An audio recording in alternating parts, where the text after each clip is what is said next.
तरीके से हमारी पार्टी के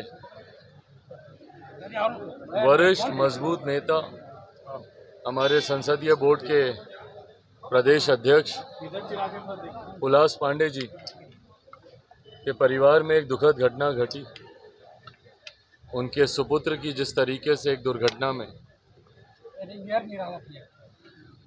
उनकी असामयिक उनका निधन हुआ, मैं अपनी तरफ से, अपनी पार्टी की तरफ से उनको, उनके परिवार के प्रति संवेदनाएं प्रकट करता हूं। मैं जानता हूं कि ये दुख इतना बड़ा है कि किसी भी शब्द से उनका दुख ये कम नहीं हो सकता, पर इस घड़ी में लोक जनशक्ति पार्टी रामविलास पूरी मजबूती से उनके परिवार के साथ खड़ी है।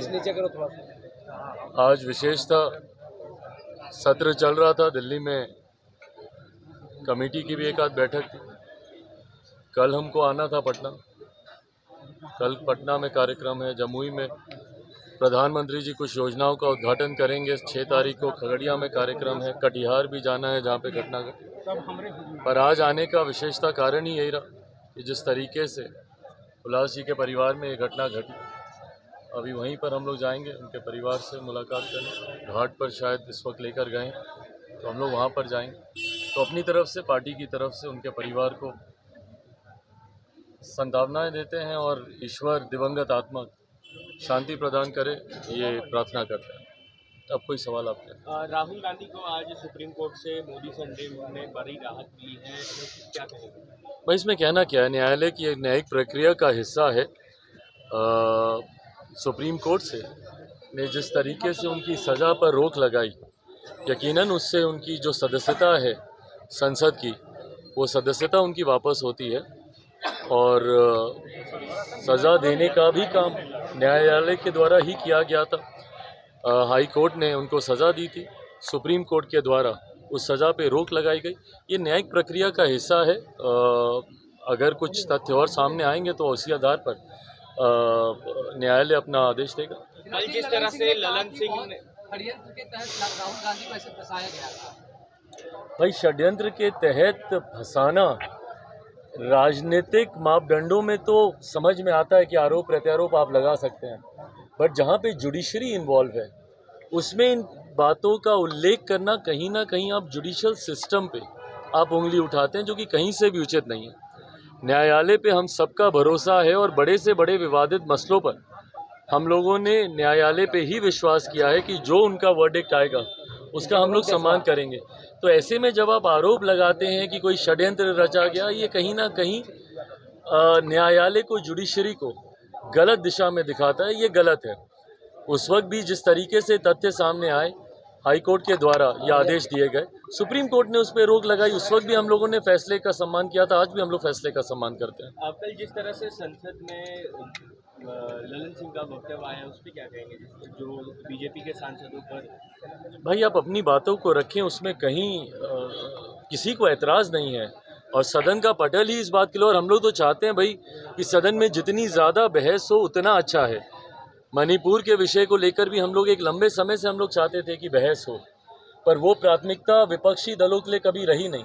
मणिपुर को लेकर नियम में आप फंसाते रहे कि प्रधानमंत्री जब तक जवाब नहीं देंगे या फलाना नियम के तहत जब तक चर्चा नहीं होगी, और अंतोगत्वा अविश्वास प्रस्ताव लेकर आया गया। और मुझे लगता है देश के इतिहास में, ये इतिहास की किताबों में दर्ज किए जाने वाला विषय कि देश के इतिहास में पहली बार एक ऐसा अविश्वास प्रस्ताव लेकर आया जो सरकार को अस्थिर करने के लिए नहीं, जो इस सोच के साथ नहीं कि सरकार के पास मैंडेट नहीं है इसलिए हम लोग अविश्वास प्रस्ताव लेकर आ रहे हैं, बल्कि सिर्फ और सिर्फ मौजूदा प्रधानमंत्री जी को बोलने के लिए बाध्य करने की सोच के साथ इस अविश्वास प्रस्ताव को लाया गया। इस अविश्वास प्रस्ताव का और कोई कारण ही नहीं है लाने का, सिर्फ आप प्रधानमंत्री को बाध्य करना चाहते थे बोलने के लिए, इसलिए आप ये अविश्वास प्रस्ताव लेकर आए। सबसे पहले तो ये नियमों का दुरुपयोग है और ये गलत है, ये अनुचित है। आप इस तरीके से नियमों का दुरुपयोग नहीं कर सकते सिर्फ और सिर्फ अपनी महत्वाकांक्षाओं को साधने के लिए, क्योंकि प्रधानमंत्री जी को बाध्य करना था आप इस नियम को लेकर आए। बट बहरहाल, जब ये नियम आ गया उसके बाद सदन को नहीं चलने देना, जब इस बात को चेयर ने स्वीकार कर लिया, 8 तारीख से उस पर चर्चा होनी है, 10 तारीख को प्रधानमंत्री जी जवाब भी देंगे, उसके बाद जब आप सदन को नहीं चलने देते हैं, ये विपक्ष की मानसिकता को दर्शाता है कि सिर्फ राजनीति करने के उद्देश्य के साथ विपक्ष इन तमाम मुद्दों को उठाती तो है, पर उसमें समाधान की अपेक्षा ये लोग नहीं रखते हैं। ये सोच गलत है। कल जिस तरीके से दिल्ली में ट्रांसफ़र पोस्टिंग को लेकर जो अध्यादेश आया था, उसको लेकर कल जिस तरीके से बिल को इंट्रोड्यूस किया गया माननीय गृह मंत्री जी के द्वारा, उसमें सबकी उपस्थिति दर्शाती है कि आप लोगों की प्राथमिकताएं कहाँ हैं। पूरा विपक्ष उस वक्त मौजूद था वहाँ पर, उसके ऊपर चर्चा करने के लिए आप लोग खामोश थे। पर मणिपुर जैसे विषय, जिसमें भाई बिहार के भी विषय आते हैं, बंगाल के भी विषय आते हैं, जहाँ जहाँ पर भी ऐसी घटना घटी है, इन तमाम विषयों को लेकर आप सदन को नहीं चलने देंगे। पर सिर्फ एक राजनीतिक दल को ट्रांसफ़र पोस्टिंग का लाभ मिल जाए, और भाई किसको आप संरक्षण दे रहे हैं? ये वही केजरीवाल जी हैं जो कि जितने ये तथाकथित विपक्षी दल के गठबंधन के लोग बैठे हैं, जिनकी पर्चियां लेकर ये घूमते थे। आज कांग्रेस के लोग जो बढ़ चढ़कर इनका साथ दे रहे हैं, इन्हीं कांग्रेस के नेताओं के खिलाफ वो पर्ची लेकर घूमते थे कि ये भ्रष्टाचारी हैं। और आज उन्हीं का संरक्षण करने के लिए कांग्रेस और तमाम विपक्षी दल एक साथ हुए और उसको लेकर बहस हो रही है। और उसमें जनता दल यूनाइटेड के राष्ट्रीय अध्यक्ष, उनका जो सवाल आपने पूछा, उनका जिस तरीके से एग्रेशन देखने को मिला, भाई समझ के परे है।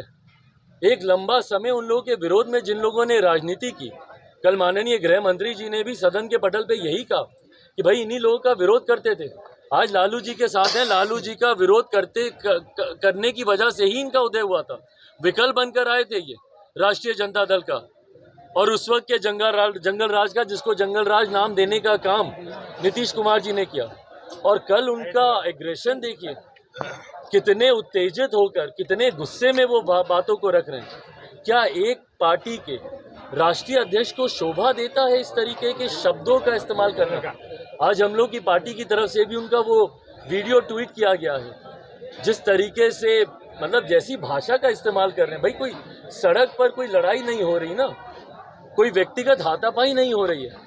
सारे वहाँ पे सम्माननीय सदस्य वहाँ पे मौजूद हैं, और ये वही लोग हैं जिनके आशीर्वाद पर पिछले 15 सालों से आप मुख्यमंत्री बने हुए थे। अभी पिछले 2 सालों को अगर छोड़ दिया जाए तो बार बार इन्हीं के साथ पे आप मुख्यमंत्री आप बनते रहे। और 2020 में तो तीसरे नंबर की पार्टी होने के बावजूद अगर आप लोगों को, अगर इनको मुख्यमंत्री बनाया गया, तो ये भारतीय जनता पार्टी का ही आशीर्वाद था। और जिस तरीके से भी ये बातों को रख रहे हैं, कहीं से भी किसी पार्टी के राष्ट्रीय अध्यक्ष की तो ये भूमिका कम से कम नहीं थी। चिराग जी, आशा कर्मी लंबे समय से संघर्ष कर रही है, उनकी